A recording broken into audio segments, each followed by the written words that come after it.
The following episode contains disturbing material that might be inappropriate for some viewers. Viewer discretion is advised.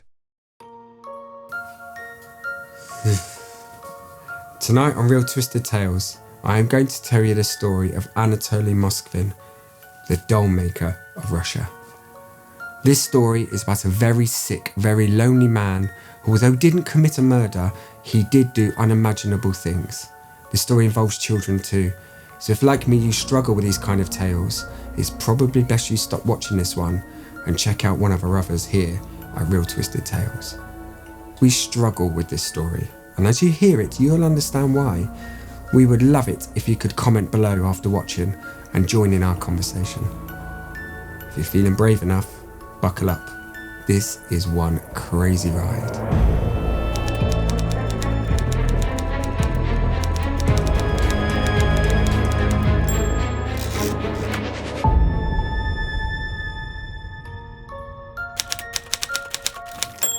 Anatoly came to the world's attention when he was arrested in November of 2011 after initially being asked by the local police for his help, as there had been a spate of acts of vandalism against local church gravestones. Anatoly agreed, and when the police came to his house to discuss the case, they discovered something so shocking at first they couldn't believe what they had found. The details of what they discovered that day in November I will get into very shortly. But I must warn you, this story is twisted, tragic and freaky as hell, and we have actual footage of the scene the police found when they went into Anatoly Moskvin's house and discovered why he's named the doll maker of Russia. You ready? Here we go. Like most who commit crimes, they have two faces, the one the world sees and the one that hides and commits their acts. Moskvin was no exception. Moskvin grew up in a city east of Moscow into a normal Russian family, but from a young age he enjoyed being in cemeteries. He liked the stillness of them, the silence. He would read the headstones of those deceased and try imagining their lives, whether they lived well, whether they died at peace.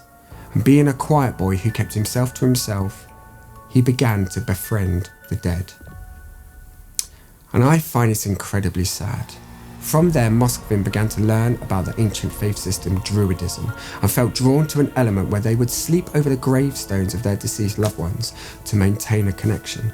And this became a massive part of Moskvin's identity and would ultimately lead to his crimes. However, before we get there, another poignant moment from Moskvin's younger years was that on one of his visits to the local cemetery, he stumbled across a funeral for an 11-year-old girl who had tragically died from electrocution. Moskvin alleged that during the procession, some of the grieving participants forced him to kiss the dead girl.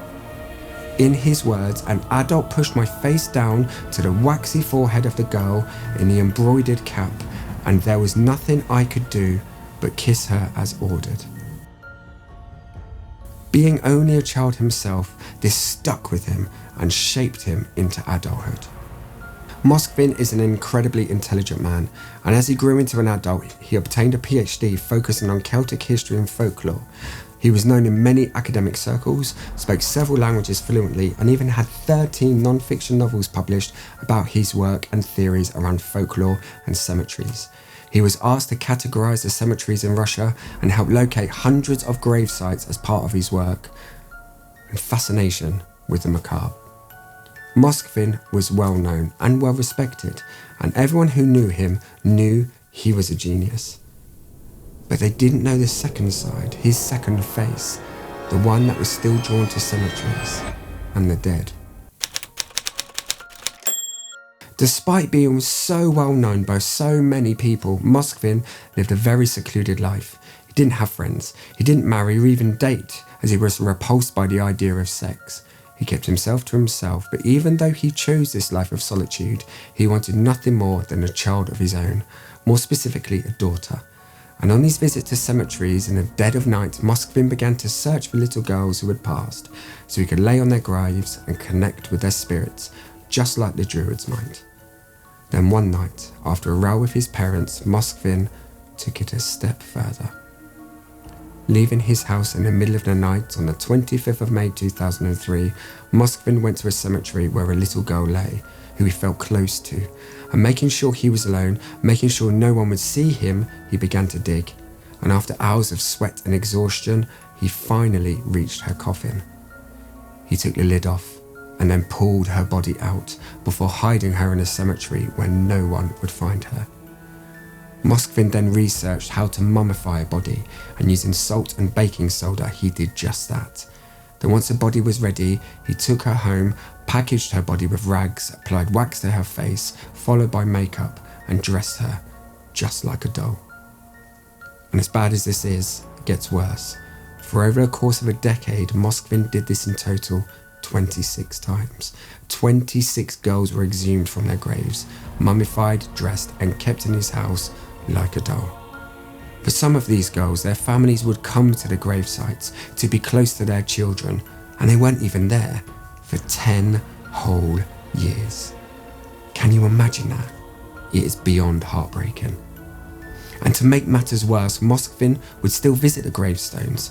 He would leave notes and cards congratulating them on their school grades and leave gifts, confusing and hurting the actual families of the children.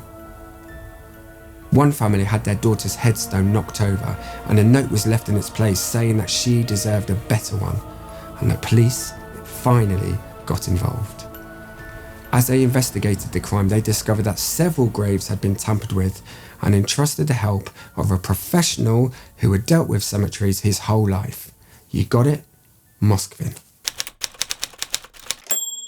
As said at the beginning of this episode, the police came to Moskvin's house to ask for help, and upon entering, they discovered the twisted truth of who he really was.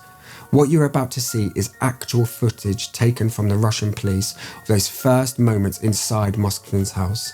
Be warned, the content of this next session is graphic. I'll not talk over this so you can watch for yourselves.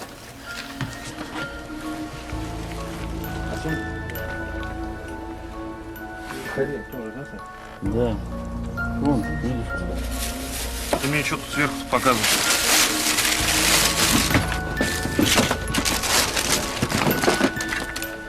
Ну что, разберем? Да, из трупов какой-то. То есть глина там, да? Да. Там все девушки, да? Ну, как правило. Вечерние съемки.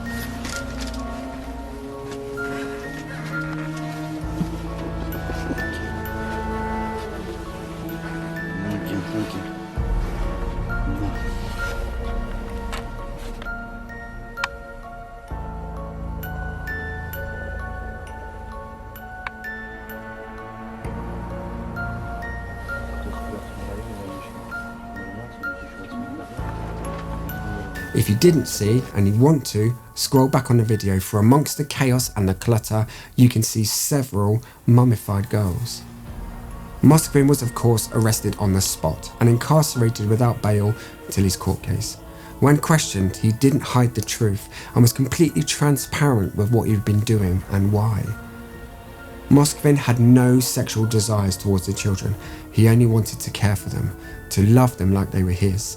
He wanted to give them a better life than they might have had. He knew what he was doing was criminally and morally wrong, but he said the children were calling to him to be rescued. He, and I'm quoting again, took the children from the cold ground and warmed them in his home. One of the children's families even refused compensation, stating that Moskvin gave their daughter a better life in death than they did when she was alive. Even saying that, it is complete madness. During his interviews about his crimes, it was established just how unwell Moskvin was and how it's deemed he was unfit to stand trial, as Moskvin was diagnosed with paranoid schizophrenia. He was then transferred to a psychiatric unit where he remains today. There is no doubt that what Anatoly Moskvin did is completely wrong. Exhuming a corpse, a child, is horrifying. Not only the act itself, but for those poor parents who visited the gravesite and their child had been taken, as if they hadn't suffered enough. But as messed up as this story is, I can't help but feel sorry for Moskvin. I don't see him as a monster, despite his monstrous things he did. He was a victim himself, a victim of his childhood, his illness, his intelligence and his loneliness.